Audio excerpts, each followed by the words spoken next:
Boa tarde a todos, praticamente 2 horas da tarde do dia 7 de julho, enquanto eu gravo esse vídeo. Eu sou o João, responsável aqui pela mesa de renda variável da Convexa Investimentos. Esse vídeo, né, ele tem o objetivo aí de trazer um pouco do que aconteceu ao longo do mês passado, né, no caso junho de 2025, e também trazer um panorama a respeito do mercado daqui para frente. Já deixa um like, se inscreve no canal e, se possível, compartilha, né? Porque a gente entende que é importante, né? A gente estar por dentro do mercado para conseguir gerenciar melhor os investimentos. Começando aqui por um tema bem relevante, que foi o conflito no Oriente Médio. No dia 12, o Trump emitiu esse alerta, né, sobre um ataque de Israel contra o Irã, e um possível conflito, né, mais amplo ali na área, onde todas as bases militares dos Estados Unidos que eram ali localizadas, né, foram colocadas nesse estado de alerta em resposta às ameaças, né, do ministro de Defesa do Irã. O que reacendeu essa tensão? Basicamente uma escalada verbal por parte do Irã, com essa postura, digamos assim, contrária, né, dos Estados Unidos a esse programa nuclear do Irã. E o Trump, né, disse ali que estava perdendo confiança na possibilidade de selar um acordo com os iranianos. E essa declaração foi feita ali justamente nas vésperas de uma rodada de negociação entre Israel e Irã. Né? Então o clima acabou ficando bem estável ali naquele momento. Inclusive, no dia 13, Israel acabou iniciando, né, uma operação militar ali de grande envergadura contra as instalações nucleares ali do Irã. E o objetivo aí, né, declarado pelo primeiro-ministro o Netanyahu, né, foi justamente frear ou dificultar o avanço iraniano na obtenção de uma arma nuclear.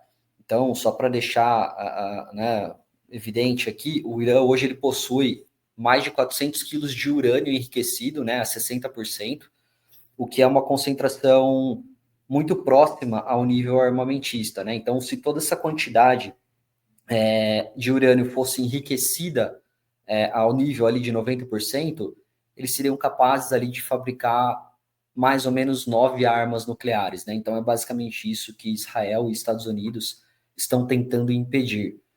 E aí esse anúncio, né, feito por Teherã, né, do Irã, de que usaria centrífugas mais avançadas, né, numa instalação segura, acendeu esse alerta, né, e boa parte dessas instalações ali do Irã, elas estão protegidas em locais subterrâneos, que de certa forma, né, acaba trazendo um pouco de dúvida ali se realmente é para fazer algo de fins civis, né, então, basicamente, né, a gente teve esse ataque aí por parte de Israel. E aí, né, com esse ataque, né, qualquer possibilidade ali de reaproximação, ela acabou evaporando. E aí a resposta, né, de Irã contra esse ataque de Israel foi o envio de drones disparados contra Israel, que foram, no caso, interceptados, né, com sucesso. Mas, de certa forma, todos esses ataques eles não estavam, né, no radar ali do mercado. Inclusive, vários países da região acabaram fechando espaços aéreos, né? Não sei se vocês viram, mas tinha inclusive satélites mostrando, né, que as rotas ali dos aviões estavam sendo desviadas, né? Principalmente ali Irã, Israel. E aí, né, trouxe esse alerta em relação a rotas, né, para exportação de petróleo, a questão do Estreito de Hormuz, que eu vou falar um pouco mais adiante, onde basicamente 25% de todo o petróleo mundial passa por ali. Então, né, a consequência imediata, até trazendo aqui já no gráfico para vocês, a partir ali do dia 12, dia 13, né, foi essa escalada aqui no preço do petróleo, né, que acabou subindo ali acima de $70 o barril, o barril Brent, né. Por quê, né? Porque esse risco aí de choques, né, do preço de energia, inclusive, é muito ruim, porque pode transformar isso num cenário de estagflação, né? O que é estagflação? É uma inflação que acaba sendo persistentemente alta, combinada com uma desaceleração do crescimento econômico, né? Então é um cenário muito ruim. E o petróleo, né, é importante porque ele acaba afetando as expectativas inflacionárias, justamente, né, na questão de combustíveis, né, e também por meio de alimentos. Então, num ambiente onde os preços de petróleo estão altos, né, a gente acaba gerando inflação, os juros acabam sendo elevados para conter essa inflação, e aí tem toda essa questão de incerteza geopolítica, né? Então, o apetite ao risco, né, dos investidores acaba diminuindo muito. Então, a gente viu também as bolsas ali, de maneira geral, recuando ali ao longo do dia 12, dia 13, dia 14, que foi justamente ali o período desse ataque. A gente teve também a escalada do preço do ouro, né, que, enfim, acaba sendo um ativo de segurança, né, em momentos de tensão geopolítica, e também teve a elevação dos yields, né, que é basicamente ali os títulos de dívida americana. E aí, no dia 21, né, a gente teve a Operação Martelo da Meia-Noite, né, que foi nome, inclusive, dado pelo próprio Trump. E os Estados Unidos confirmou, né, que 3 instalações nucleares do Irã foram alvejadas em uma ofensiva coordenada, né, de proporções nunca antes vistas, né, segundo o próprio Trump. Então, basicamente, né, eles atacaram aqui essas 3 bases no Irã com instalações nucleares que são subterrâneas. Então, basicamente, né, o objetivo foi justamente conter os avanços nucleares do Irã e de certa forma, isso é um movimento estratégico, né, dado que é uma sinalização por parte dos Estados Unidos, precisando demonstrar disposição de pagar um custo, né, para dissuadir os adversários presentes e futuros. Então, é basicamente uma demonstração de força dos Estados Unidos, dizendo ali que, enfim, eles não vão tolerar, né, esse tipo de situação. Então, tem até uma teoria, né, a teoria dos jogos, para quem já conhece, que quando a ameaça de retaliação, né, ela não é factível, ela não é crível, ela acaba perdendo valor.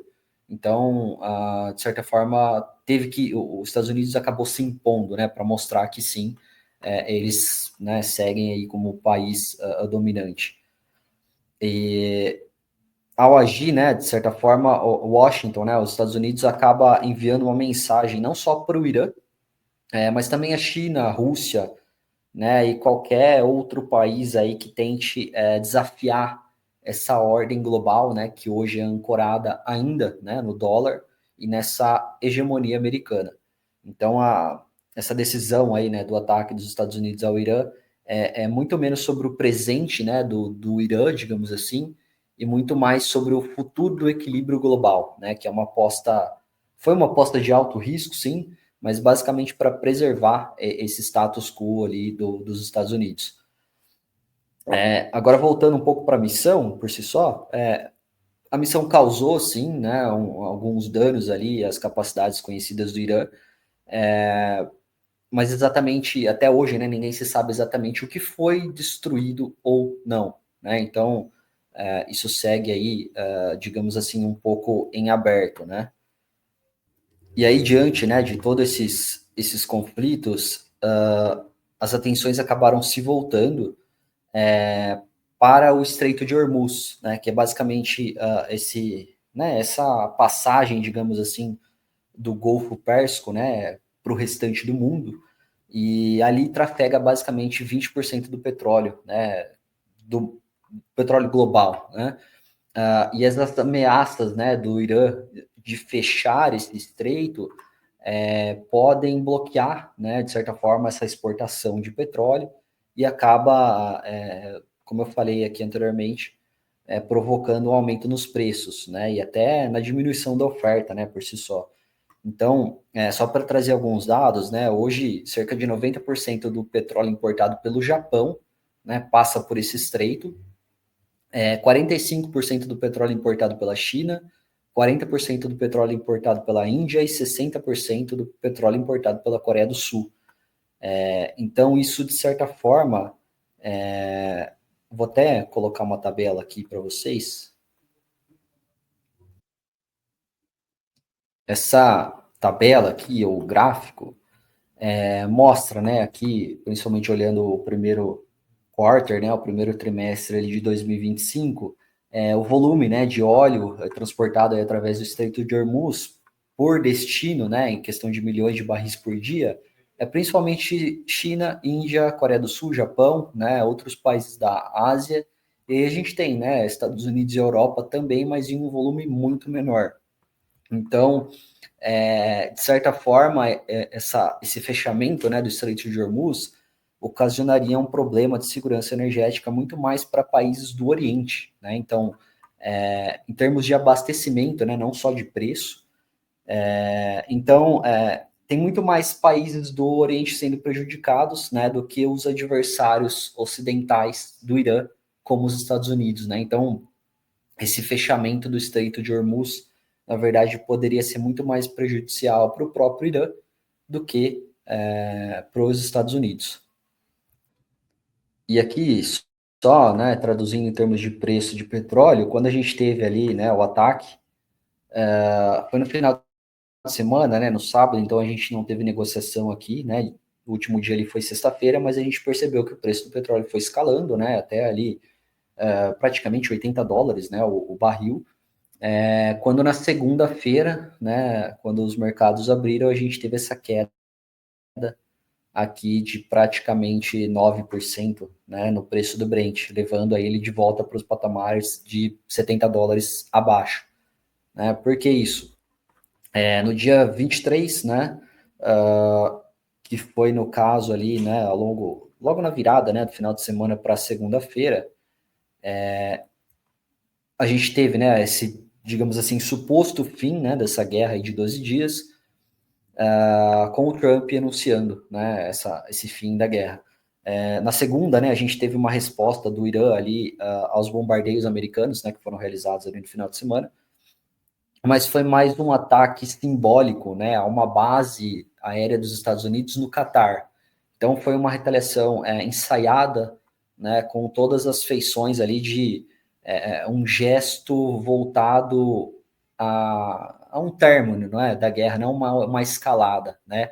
E aí o mercado percebeu, né, que isso não iria seguir, né? A guerra provavelmente teria terminado e aí o preço do petróleo acabou despencando, até porque os mísseis ali lançados pelo Irã não causou nenhuma vítima, nenhum dano relevante, né? E o ataque, segundo alguns relatos, né, foi avisado com antecedência às autoridades americanas, o que enfraqueceu, né, qualquer tese ali de agressividade. E aí, né, num comunicado oficial, o Conselho Supremo de Segurança Nacional iraniano afirmou que a quantidade de mísseis correspondia ao número de bombas lançadas pelos Estados Unidos. Então, assim, não era bem uma ameaça, era só, digamos assim, ó, vocês me atacaram, vou atacar também, mas fica por isso aí. Então, até porque Teherã, né, o próprio Irã ali não tem, eles sabem onde estão os limites próprios, né? Como eu falei, eles acabam sendo muito mais prejudicados aí por uma escalada da guerra. Então, foi uma reação muito mais teatral, né, do que uma reação estratégica. Inclusive, né, a reação dos mercados aí, né, novamente foi captada, né, e por enquanto a gente não vê mais um risco de escalada. Só trazendo mais alguns pontos, né, a gente teve um impacto midiático ali muito forte, né, dessa operação Martelo da Meia-Noite, mas a destruição prática, né, ela parece muito mais modesta do que aquilo que foi anunciado. Inclusive tem uma leitura da inteligência, né, dos próprios Estados Unidos e de Israel que indica que, apesar de todo, né, esse barulho, os ativos ali do Irã, eles escaparam com danos limitados, né? Então, de certa forma, o cessar-fogo ele foi conquistado, mas existe uma preocupação de que a infraestrutura do Irã ainda segue preservada, né? Provavelmente eles conseguiram atrasar, né, essa criação, digamos assim, de bomba nuclear por parte do Irã, mas dificilmente ali toda a infraestrutura ela foi danificada. Então a gente vê inclusive uma certa discrepância, né, entre os fatos e aquilo que o Trump né, faz como narrativa, e isso acaba incomodando o mercado. Né? Então o Trump tem toda essa retórica, né, triunfalista, né, sugerindo que a batalha está vencida, a paz foi selada, mas ela acaba esbarrando num certo diagnóstico de que esse programa nuclear do Irã segue intacto, né? Então aí fica toda essa dúvida se a gente está realmente diante de uma trégua que é sustentável, né? Ou se é só uma pausa que pode lá na frente ocasionar algum novo conflito, né? Então, claro, os preços do barril ali de petróleo voltaram, que é um indicativo, né, de que a paz, por enquanto, ela está selada, mas, enfim, fica aí cenas do próximo capítulo. Agora, tratando um pouco a respeito do Brasil, a gente teve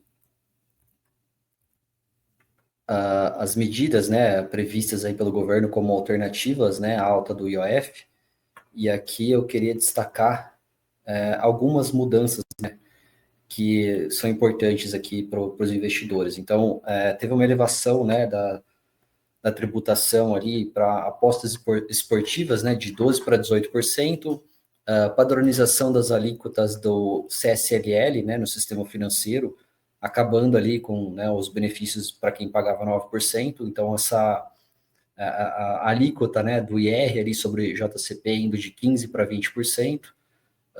A uniformização também das aplicações financeiras em 17,5%, e talvez o ponto aí mais sensível é a cobrança, né, de 5% de R em cima de títulos que hoje são incentivados, tá, como LCA, LCI, o CRI e o CRA, e também fundos imobiliários. De certa forma, essas medidas aí, né, elas buscam ampliar a arrecadação no curto prazo, mas elas acabam não atacando, né, o verdadeiro problema estrutural, né, da dívida pública. E, de certa forma, também, acho que é importante aqui destacar que né, essas medidas elas só entrarão em vigor a partir de 2026, caso, né, essa medida provisória seja aprovada. O IPCA de referente a maio, né, que ficou aí em 0,26% contra 0,43% de abril, e veio abaixo, tá, da mediana aí das expectativas. Então, um dado aí que corrobora para a inflação, né, que ainda está elevada, mas e distante da meta, mas de certa forma esse dado aí abaixo das expectativas reacende apostas, né, de que esse ciclo aí da Selic realmente chegou ao fim. E também a gente teve, né, o Copom no dia 17/6, onde a taxa de juros aí subiu, né, de 14,75% para 15%. Foi uma decisão unânime, tá, por parte do Copom, é importante destacar. E aqui, né, o Copom sinalizou também que pode encerrar o ciclo, né, como eu falei aí sobre a questão da inflação, né, que provavelmente daqui para frente ela passe, né, as expectativas da inflação passem a cair. Isso corrobora aí para essa Selic terminal em 15%, que provavelmente vai continuar nesse patamar até o final de 2025, com provável queda no início de 2026.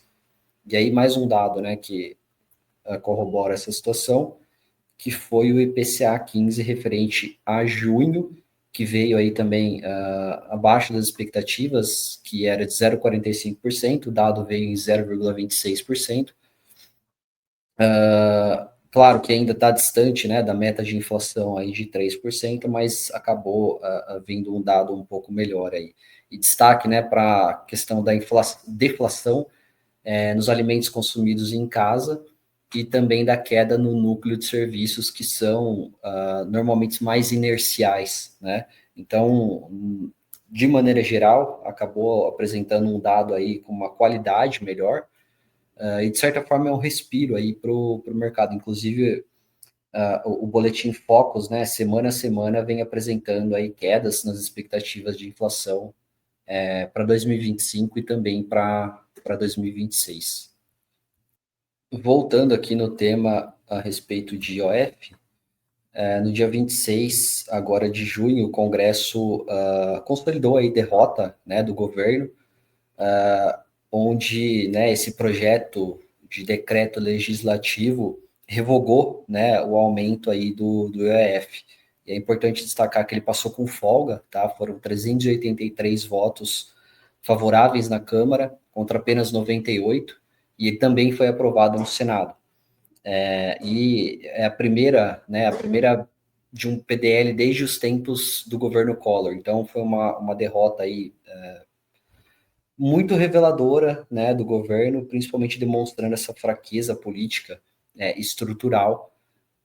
E de certa forma também, né, essa queda, né, do aumento de OF volta, né, a pôr em pauta o buraco fiscal, né, de 20 bilhões aí que a gente tem agora ao longo de 25. E aí o Planalto vem avaliando três possíveis saídas, né, para tapar esse buraco aí de 20 bi, que seria a judicialização, né, ou envolver aí o STF, ou criar, né, uma nova fonte de receita, através de impostos, provavelmente, ou um corte adicional no orçamento. E, inclusive, em paralelo aqui, só para destacar, o Senado aprovou a ampliação aí do número de deputados de 513 para 531 a partir de 2027. Então, o Congresso aí se autoproclama, né, o guardião, né, da responsabilidade fiscal, e acaba aprovando um aumento de parlamentares, né, em plena crise fiscal. Só para efeito de comparação aqui, nos Estados Unidos, né, que tem aí por volta de 340 milhões de habitantes, eles têm 435 representantes. O Brasil, que tem aí 210 milhões, mais ou menos, caminha para ter 531 deputados. Então, é mais uma situação complicada aqui envolvendo a situação fiscal do nosso país. Bom, e aí, entre as três alternativas ali para suprir, né, esse rombo fiscal aí da derrubada do IOF, o governo optou pela primeira, que foi a judicialização, né? Então, o governo decidiu aí acionar o STF para tentar reverter na justiça a revogação, né, do aumento de IOF. E a equipe econômica, né, pressiona aí por uma liminar dessa divulgação, uma liminar, né, do STF antes da divulgação do próximo relatório bimestral de receitas e despesas, que vai ser agora no dia 22 de julho. Então, essa deterioração aí, essa briga, né, entre Executivo e Congresso é um risco importante a ser considerado, e também demonstra aí uma certa perda de articulação por parte do governo, que acaba travando, né, a agência e compromete, de certa forma, a governabilidade, né, que é o que o próprio Lula diz aqui, né, que ele, se não entrasse aí com recurso no judiciário, ele não governa mais o país. Então, são poucas aí as experiências recentes de presidentes que acabaram se isolando e terminaram enfraquecidos, né, sem apoio aí para busca de reeleição, mas aparentemente esse é o caminho, né, que o governo atual está tomando. Agora, falando sobre os Estados Unidos, trazendo o primeiro dado aí, que foi o CPI, essa inflação ela veio abaixo do esperado, tá, em maio, frustrando novamente os alarmistas, né, que previam aí um estouro de preços, principalmente impulsionado, né, pelas tarifas aí do Trump. Esse índice subiu 0,1% no mês, né, ficando abaixo da expectativa de 0,2%, e elevou a taxa anual para 2,4%. O núcleo, né, que exclui aí preços voláteis, que inclui energia e alimentos, também subiu 0,1% no mês, e uma taxa anualizada de 2,8%, o que permaneceu aí abaixo das projeções de 0,3% mensal e 2,9% anual. Então, se trata aí de mais uma leitura branda, né, mais leve, digamos assim, do que o mercado esperava, principalmente após muitos economistas, né, alertarem que as tarifas forçariam o repasse de custos, né, ao consumidor. Mas até agora esse cenário não se materializou, mas isso não significa também que esse impacto não virá, né, apenas que por hora, né, pontualmente, isso foi contido, dado que as tarifas aí tiveram uma suspensão, né, por um prazo de 90 dias, inclusive agora dia 9 termina, né, esse prazo de suspensão, onde os países aí precisam apresentar, né, alguma negociação, para ver se essas tarifas vão mudar, se não vão, enfim, o que vai acontecer. Então, basicamente, ainda tem tem água para correr. E no dia 18 agora de junho, a gente teve também a decisão de juros nos Estados Unidos, né, onde o Fed optou por manter os juros ali inalterados na casa de 4,25% e 4,5% ao ano. E aí o comunicado, né, as declarações ali do Powell, né, mantiveram, de certa forma, um tom cauteloso, e ele reconheceu, né, que embora a incerteza, né, permaneça elevada, que ela vem diminuindo, e ele sinaliza também que o pior momento de indefinição já ficou para trás.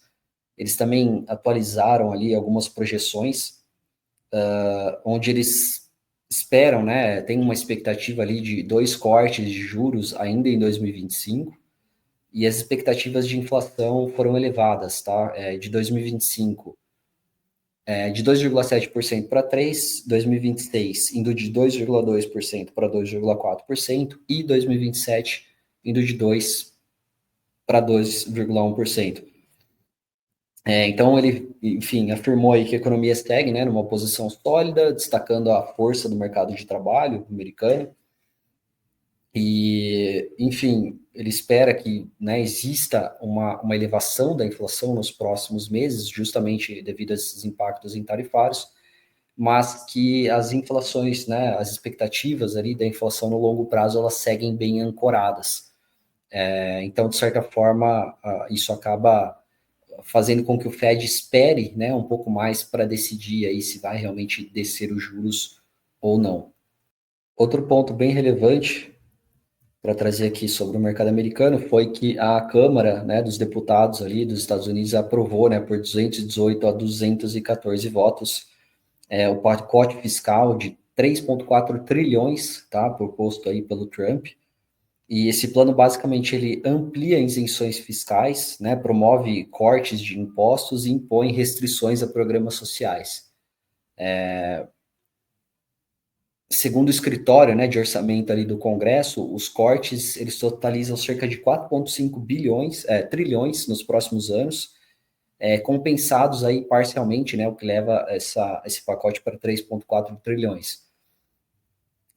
Então, de certa forma, isso pode fazer com que a relação dívida-PIB dos Estados Unidos, que hoje está próximo aí a 100%, vá para a casa dos 130%, que é um patamar que acaba acendendo bastante, acendendo alguns alertas aí, né? Então, resumindo aqui, os gastos, né, do governo americano aí estão caminhando para a casa dos 7 trilhões, enquanto a arrecadação está muito próxima a 5 trilhões de dólares, tá? Então, isso implica que a dívida, que hoje vale cerca de 6 vezes o valor arrecadado e é 100% do PIB, deve escalar para 7,5 vezes a arrecadação. Né? Então, só o pagamento de juros e amortização, aí, que hoje está em torno de 10 trilhões, deve alcançar 18 trilhões nos próximos 10 anos, né? Falando aí basicamente de 2 trilhões só de juros. Então, esse cenário vai, né, acabar exigindo aí uma escolha, de certa forma, amarga, né? Então, ou cortes profundos em gastos ou aumento de impostos em algum momento, né? Ou até uma impressão, né, de dinheiro aí que pode fazer com que o dólar seja desvalorizado, tá? Então, a menos que essa trajetória aí seja corrigida de alguma forma e possa reduzir esse déficit fiscal para algo aí próximo a 7%, né, do PIB, parece improvável, né, que rupturas não aconteçam, né? Então, no curto prazo, a notícia até agradou o mercado, né, porque o mercado, de certa forma, acaba reagindo bem a cortes, né, de impostos, mas estruturalmente falando, né, no longo prazo, esse quadro fiscal aí dos Estados Unidos parece bem preocupante, inclusive fez com que as taxas de longo prazo, né, de 10 e 30 anos dos Estados Unidos subissem bastante, tá? Deixa eu mostrar aqui o gráfico. Né, depois da aprovação aqui desse pacote fiscal, né, agora que foi dia 3, as taxas subiram, né, próximas a 5%. E a gente vem vendo também o dólar, o DXY aí, que é uma cesta, né, contra o dólar, uma cesta de moedas contra o dólar, também, né, o dólar acabou caindo aí devido a essa situação fiscal dos Estados Unidos. No dia 27 de junho também a gente teve o PCI, né, esse índice aí de inflação, ele veio em linha com o esperado, tá, tanto na leitura mensal aí, de 0,1%, quanto na anual, que foi 2,3%. O núcleo, ele veio acima do projetado, tá, veio 0,2 contra 0,1, e esse também dado, ele veio um pouco acima, né, do dado ali de abril, no caso que veio também 0,1 ponto percentual superior, tá, ao dado de abril. E aí é legal mostrar aqui esse gráfico, tá, onde demonstra aí que a inflação caiu bastante, né, mas ela ainda segue longe aí da meta do Fed de 2%. Um último dado sobre o mercado americano, o payroll, onde mostra, né, que os Estados Unidos criou aí 147 mil vagas de emprego em junho, resultado esse que ficou acima, né, das 110 mil vagas que eram esperadas, o que dissipou, né, pelo menos temporariamente, os temores de um desaquecimento muito forte do mercado de trabalho, que haviam sido alimentados aí pelos dados do ADP, né, que foi divulgado agora no início da semana. Então, apesar aí de um otimismo de curto prazo, né, o mercado já abandonou a ideia de corte de juros agora em julho, né, que havia sendo ventilada antes de alguns dados ali do mercado americano, mas agora o cenário mais provável, inclusive segundo estimativas do próprio BTG, é que o primeiro corte seja aí provavelmente entre setembro e outubro, né, novamente aqui, com cortes aí esperados de 2 vezes, tá, agora ao longo de 2025. 2 vezes não, na verdade, 2 cortes, né, ao longo agora do ano de 2025. Para quem tem acompanhado o mercado aí mais de perto, né, viu que o dólar teve um desempenho muito ruim, né, agora ao longo do ano de 2025. Basicamente, né, esse índice aí, DXY, que mede, né, o dólar em relação a outras moedas, teve um desempenho muito ruim, né, e esse DXY, né, que mede essa variação aí, mostrou uma queda de mais de 10%, né, na primeira metade agora do ano. Pior resultado desde 1973 e pior semestre desde o segundo semestre de 91, né? Então ele voltou aí para patamares de meados de 2022. Então só para mostrar o gráfico aqui agora para vocês, né? A gente teve aí uma melhora, né, de outubro até o final do ano, mas do começo do ano para cá a gente teve um desempenho muito ruim aí desse índice. Inclusive é daí, né, que veio, digamos assim, o retorno positivo do real contra o dólar, né? Não é necessariamente porque o real, né, por causa de fatores internos, nos Estados Unidos acabou deteriorando, né, e fez com que o dólar caísse em relação a outras moedas. E aí a própria notícia que diz, né, o que esperar aí do segundo semestre. Então, basicamente, eles dizem que, dado, né, esses fatores internos aqui, como política comercial do governo Trump, que aumenta, né, essas tensões aí, incerteza econômica, e esse crescente endividamento, né, que eu citei agora há pouco, faz com que o dólar possa continuar sendo pressionado agora nesse segundo semestre de 2025. É importante destacar aqui que não dá para a gente acertar, né, previsão de dólar, é algo muito difícil, né, mas a tendência é que ele continue, né, sendo pressionado aí, dado, né, esses fatores aqui citados na notícia. Agora falando um pouco, né, sobre o desempenho da Bolsa brasileira aqui no mês de junho, o Bovespa apresentou uma alta de 1,3%, né, em reais, mas uma forte alta aí de 6,5% em dólar, à medida aí que o real acabou se fortalecendo em relação à moeda americana.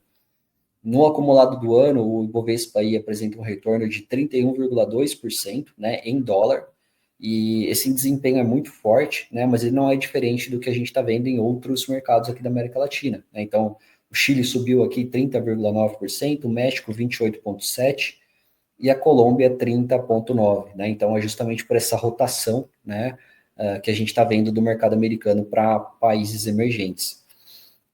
Inclusive, a alta da bolsa aqui, ela segue puxada, né, pelo investidor estrangeiro, que já ingressou com 25,3 bi na bolsa agora no primeiro semestre de 2025, com destaque aqui de entrada para os meses de janeiro, né, maio, e agora também a gente teve um fluxo forte aqui no mês de junho.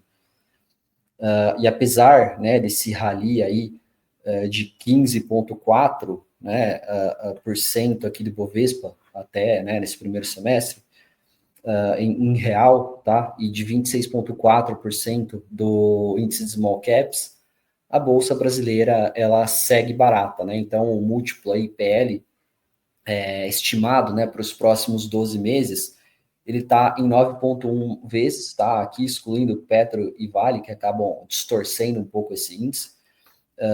E isso, de certa forma, né, representa aí que o índice está barato e ele está aproximadamente 20% abaixo da média dos últimos 10 anos, tá? Que seria 11,5 vezes, né? Então a gente teve uma recuperação muito boa, mas ainda assim ele está abaixo de um desvio padrão aqui, né? Então, mostrando, né, que esse índice ainda pode vir a performar, né? Tem espaço para performar mais.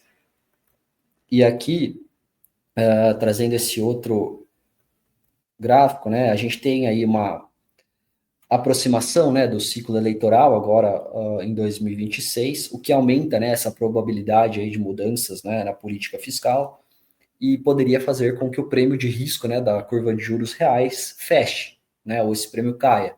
E quando reformas fiscais aí foram feitas no passado, né, destaque aqui para o ano de 2016, a gente vê, né, que o prêmio, né, caiu bastante. Então, caso isso aconteça, né, claro que o passado não diz muito a respeito do futuro, mas se né, se essa curva de juros, né, se esse prêmio cair, é muito provável, né, que a gente veja aí uma expansão, né, do múltiplo das ações. Até porque isso acaba impactando bastante no valuation e também diminuindo a dívida, né, a ser paga aí das empresas. Mas é bom destacar, né, que boa parte do retorno da bolsa ele é construído, né, quando a gente está posicionado antes do movimento acontecer, né? Então, de certa forma, esperar, né, que a Selic caia para 10, 11% para comprar a bolsa não parece uma boa ação, né? Até porque quando a gente for esperar para comprar ação, quando a Selic tiver 10%, a bolsa já andou. Né? Você não vai estar comprando bolsa aquele múltiplo ali que eu mostrei de 9,1 vezes. Então, o mercado ele antecipa, né? Então, muito investidor, pô, mas eu vou comprar bolsa quando os juros cair. Quando os juros cair, a bolsa já andou tudo que tinha para andar, né? Então, é legal aumentando a posição aos poucos aí para tentar se beneficiar, né, desse cenário mais positivo aí que se apresenta para a Bolsa Brasileira. Agora, tratando um pouco aqui sobre a questão da Bolsa, né, a performance aí da Bolsa Americana, né, mais uma vez foi beneficiada, né, por essa redução de incertezas aí decorrente da pauta comercial, né, que, enfim, a gente teve as tarifas prorrogadas, né, por 90 dias, e também dessa trégua, mesmo que momentânea, como eu mencionei aí antes no vídeo, no Oriente Médio. Então, a gente teve também essa probabilidade, né, de um corte de juros, né, agora no final do ano. Enfim, então todos esses efeitos aí positivos acabaram aumentando, né, o apetite ao risco aí por parte do investidor. Então, o mercado acionário acabou devolvendo, né, toda a queda ali que ocorreu ali entre março, né, e abril, e o S&P acabou, né, digamos assim, voltando, né, às máximas históricas e no ano apresenta aí uma alta de 5%. Então aqui esse gráfico demonstra, né, o desempenho aí por setor, tá, do S&P, e a gente vê aí principalmente o índice industrial, o de comunicação, utilities e também tecnologia, né, performando muito bem, principalmente, né, depois de toda aquela situação de tarifas ali ao longo de abril. Inclusive a alocação, né, dos agentes, né, em equities, né, ou ações americanas, ela ainda permanece moderada, embora em níveis aí acima do que foi observado em fevereiro e abril, né? Então esses fatores aí contribuíram, né, para essa superação dos níveis atuais aí do S&P, o que exige aí de certa forma uma reflexão, né, sobre o cenário daqui para frente, dado que esse valuation ele já não está tão descontado quanto antes, né? Então um outro gráfico aqui para mostrar para vocês, né, o PL 12 meses à frente, que está bem acima aí da média dos últimos 5 anos, tá? Negociado aí próximo de 23 vezes, né, o PL, e que está, né, um desvio padrão acima da média histórica, que é 20. Então, mesmo excluindo, né, as maiores empresas de tecnologia, né, a Apple, Microsoft, Google, Amazon, Nvidia, a Meta e também a Tesla, o índice ainda assim apresenta um múltiplo elevado, tá, em 19,6 vezes, o que faz com que o prêmio, né, para manter ações tenha recuado para 2,5%, né? Então, é o prêmio para manter ações em relação à renda fixa, ele está abaixo, né, da média histórica, que é 5%. Então, isso sugere uma menor margem de segurança. E outro fator, né, que contribuiu aí para esse prêmio reduzido é o nível ainda muito alto, né, das taxas de juros lá de 10 anos dos Estados Unidos, próximo a 4,2%, o que reflete, né, novamente aí esse ambiente fiscal complicado, né, e a inflação que ainda está acima da meta do Fed. Embora, né, considerando aí todo esse cenário, o BTG ele segue otimista, tá, com o S&P, e ele aponta, né, que as empresas devem entregar resultados sólidos, né, agora no segundo trimestre de 2025, com uma estimativa de crescimento de 14% ao ano, né, no lucro por ação. E além disso, os balanços eles estão mais desalavancados, né? Então a relação da dívida líquida EBITDA projetada para 2025 está em 1,2 vezes, né, o que é baixo. Tem um outro índice aqui que é importante falar, que é o índice put call, né? Enfim, put, né, que são as opções de venda em relação às opções de compra, ele está em 1,38 vezes, né, o que permanece abaixo da média histórica de 1,72 vezes. Então, isso indica aí um posicionamento mais construtivo por parte dos investidores. E aí, né, voltando aqui um pouco só ao tema de tarifas, a expectativa de atualizações, né, nessa frente agora que a gente se aproxima do fim da trégua, né, das tarifas recíprocas, que agora, no dia 9 de julho, né, na quarta-feira, expira. Então, dependendo do que acontecer, aí a gente pode ter um cenário muito ruim, né, voltando ali para tudo que aconteceu ao longo de março e de abril, ou a gente pode ver, né, toda essa situação de tarifa se dissipando, permitindo com que o mercado volte a performar de uma forma um pouco mais forte, né, como aconteceu agora ao longo de junho. Para fechar aqui agora, trago o Asset Strategy, falando aqui antes sobre o cenário global. O BTG aponta, né, que o mês aí foi marcado por o fechamento das treasuries, né, ou dos juros ali nos Estados Unidos, um movimento que acabou se tornando mais forte após a divulgação do CPI de maio, né, que veio abaixo aí do esperado pelo quarto mês consecutivo, como eu mencionei anteriormente.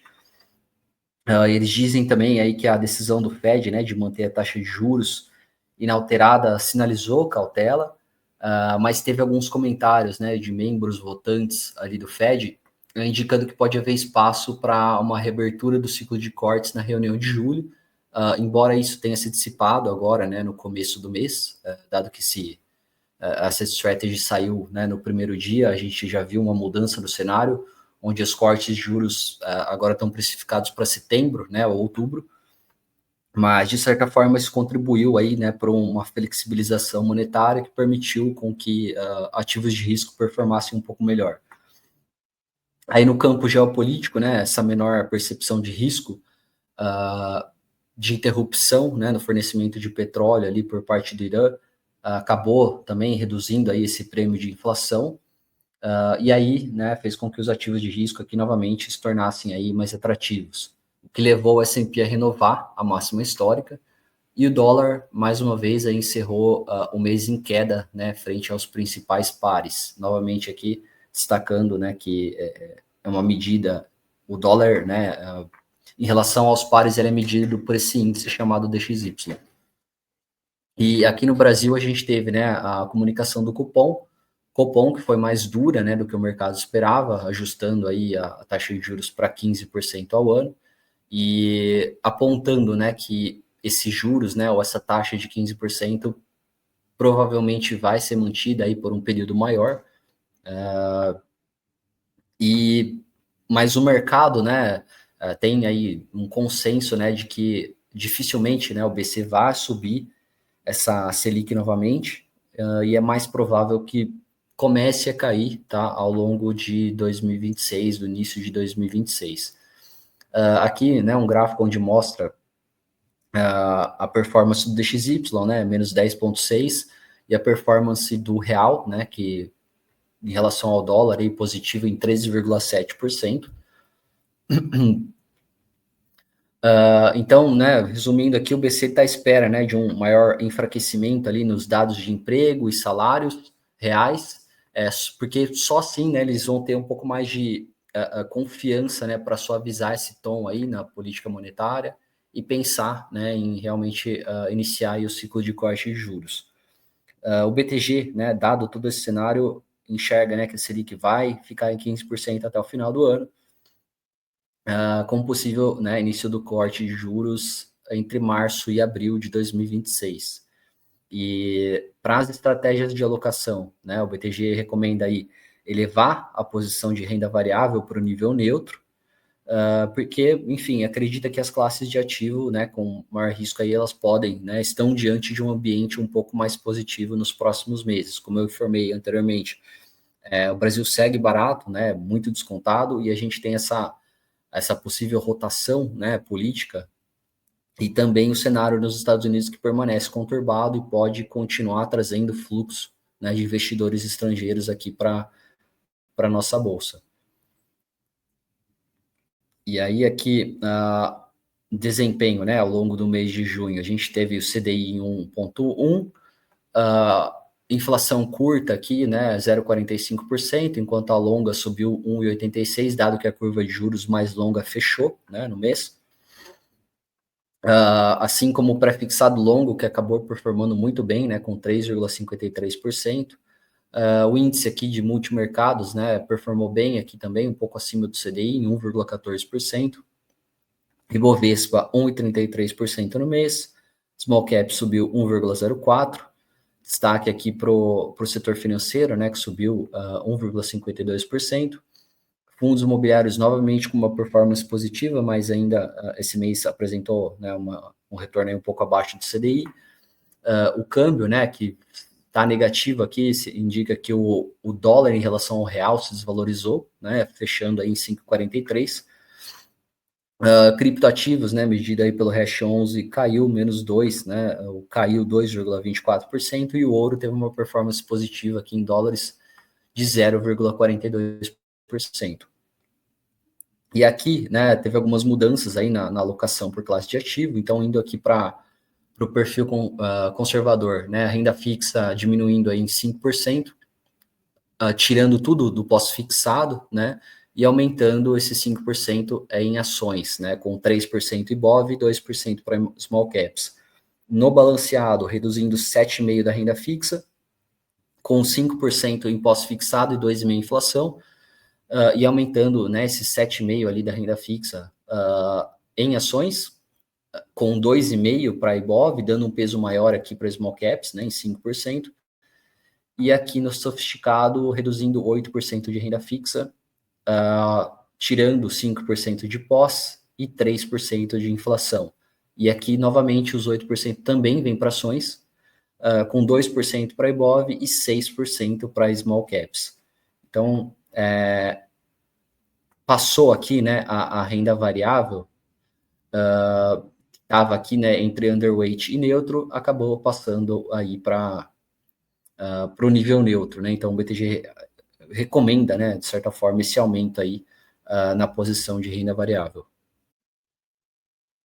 E aqui só um destaque, né, para essa recomendação. O BTG entende, né, que esse fluxo aí deve continuar nos próximos meses, né, por algumas razões.